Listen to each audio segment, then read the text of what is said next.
بسم اللہ الرحمن الرحیم اللہم صلی علی محمد وعلی آل محمد کما صلیت علی ابراہیم وعلی آل ابراہیم انک حمید مجید اللہم بارک علی محمد وعلی آل محمد کما بارکت علی ابراہیم وعلی آل ابراہیم انک حمید مجید عن ابی ہریرہ رضی اللہ تعالی عنہ قال قال رسول اللہ صلی اللہ علیہ وآلہ وسلم کلمتان خفیفتان علی اللسان ثقیلتان فی المیزان حبیبتان الی الرحمن سبحان اللہ وبحمدہ سبحان اللہ العظیم متفق علیہ۔ مشہور و معروف حدیث ہے، ذکر کرنے کا شوق ہو تو رمضان المبارک میں وہ ذکر کریں جو اللہ کے نبی کو پسند ہے صلی اللہ علیہ وآلہ وسلم، وہ ذکر کریں۔ چنانچہ چند حدیثیں آپ کے سامنے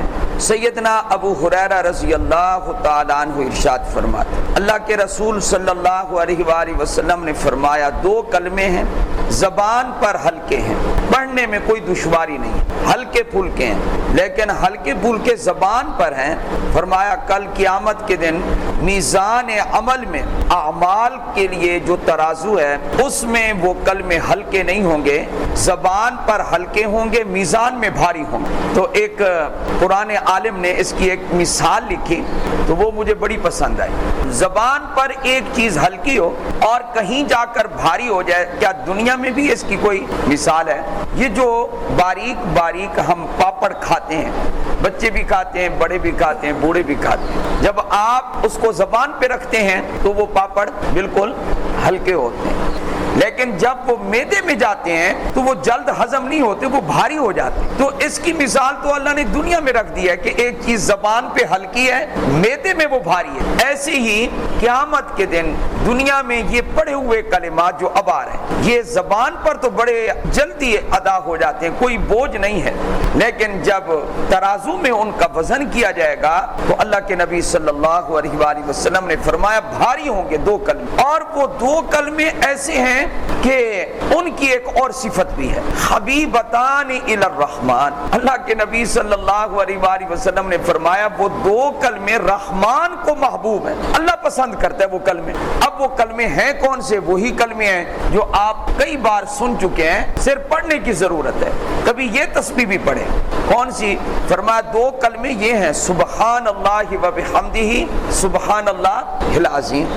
اور اس کی صحت پر تمام محدثین کا اتفاق ہے کہ یہ بالکل صحیح حدیث ہے اور اس میں کوئی راوی ضعیف نہیں ہے، لیکن ہمارا کام کیا ہے کہ ادھر کسی بتایا وظیفہ اس کو قابو کر لیا، لیکن جو وظیفہ حدیث پاک میں ہے وہ نہیں پڑھتے۔ ایک عالم نے بیان کرتے ہوئے یہ کہا کہ میں پورے یقین سے تمہیں کہتا ہوں کہ تم یہ وظیفہ پڑھو، آخرت میں تو اس کا جو اللہ تعالیٰ تمہیں اجر دے گا وہ تو آخرت میں ملے گا، اللہ تعالیٰ دنیا میں اس کا رزق فراخ فرما دے، اس کی یہ بھی برکت ہے۔ ہمیں اس نیت سے پڑھنا چاہیے کہ اللہ راضی ہو جائے۔ اب ذرا توجہ فرمائیں، قال رسول اللہ صلی اللہ علیہ وآلہ وسلم، اللہ کے نبی نے فرمایا لا ان اقول سبحان اللہ والحمد للہ ولا الہ الا اللہ واللہ اکبر، اور باقی تیسرا کلمہ جو مشہور ہے اس میں باقی کتنا رہ جاتا ہے؟ ولا حول ولا قوت الا باللہ العلی العظیم۔ لا حول کے الگ اپنے فضائل ہیں، یہ چار کلمات سبحان اللہ والحمد للہ ولا الہ الا اللہ واللہ اکبر، ان کے بارے میں اللہ کے نبی کا فرمان سنیں صلی اللہ علیہ وآلہ وسلم۔ فرمایا کہ ان کو میں اپنی زبان سے ادا کروں، میں پڑھوں، احب الی مما طلعت علیہ الشمس، یہ کلمات مجھے اتنے پسند ہیں کہ اس کائنات پر جو سورج طلوع ہوتا ہے اس کی روشنی جن جن چیزوں پہ پڑتی ہے ان تمام چیزوں سے ان کلمات کو پڑھنا مجھے زیادہ پسند ہے۔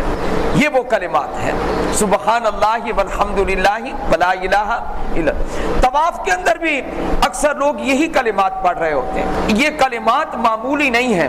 یہ آج کل آ جاتے ہیں، دل گھبرا رہا ہے، دل کی تکلیف ہے، کچھ ہو رہا ہے، آپ یہ پڑھنا شروع کر دیں سبحان اللہ والحمدللہ، آپ کا دل خود بخود خوش ہو جائے گا اور ساری جو اندر کی وہ پریشانی ہے وہ ختم ہو جائے گی. ان کلمات کو پڑھنا چاہیے بجائے اس کے کہ کوئی ایک ہماری زبان میں کیا کہتے ہیں ایک پھکا گولیاں دا کھاون دی بجائے کیا پڑھنا چاہیے سبحان اللہ والحمدللہ ولا الہ الا اللہ واللہ اکبر. لیکن یہ ہوگی تب جب آدمی کو ذکر اللہ سے مناسبت ہو.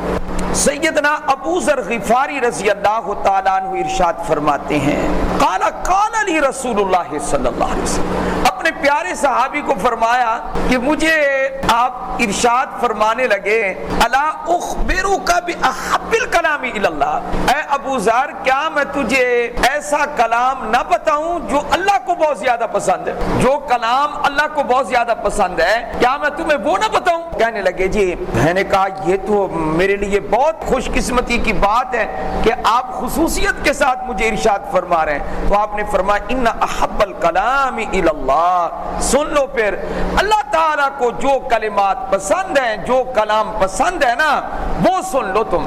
وہ کیا ہیں؟